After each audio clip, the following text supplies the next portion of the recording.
ठाकरेंच्या शिवसेनेनं हरी शास्त्री यांना उमेदवारी दिली। त्यामुळे नाराज झालेले माजी नगरसेवक चंद्रशेखर वांगणकर यांनी बंडखोरी करून अपक्ष उमेदवारी अर्ज दाखल केला।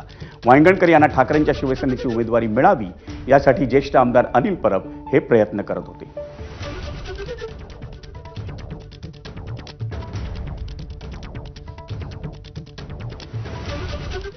आणि ठाकरेंच्या शिवसेनेचा बालेकिल्ला अशी ओळख असलेल्या लालबागमध्येही पक्षात बंडखोरी झाली आहे। लालबागच्या वॉर्ड क्रमांक 204 मध्ये ठाकरेंच्या शिवसेनेनं किरण तावडे यांना उमेदवारी दिली आहे। किरण तावडे हे ठाकरेंच्या शिवसेनेचे स्थानिक शाखा प्रमुख आणि गणेश गल्ली सार्वजनिक गणेशोत्सव मंडळाचे अध्यक्ष आहेत।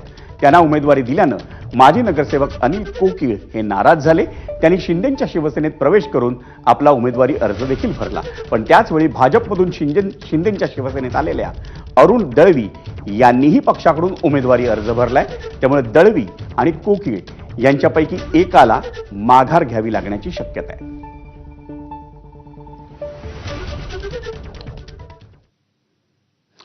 मुंबई महापालिका निवडणुकीतल्या नाराजी आणि बंडखोरीच्या पार्श्वभूमीवर भाजप ॲक्शन मोडवर आलाय। उमेदवारी अर्ज न मिळाल्यानं अनेक इच्छुक उमेदवारांनी तीव्र नाराजी व्यक्त केली होती। तसंच काही नाराजांनी थेट पक्ष बदलून किंवा अपक्ष लढण्याचा निर्णय घेतला।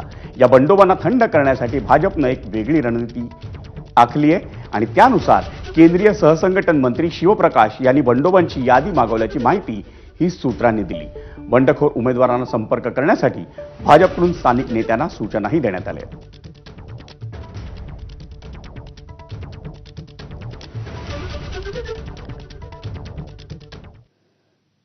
अजित पवारांच्या राष्ट्रवादी काँग्रेसनं मुंबई महापालिका निवडणुकीसाठी शिंदेंच्या शिवसेनेपेक्षाही जास्त उमेदवार दिले आहेत।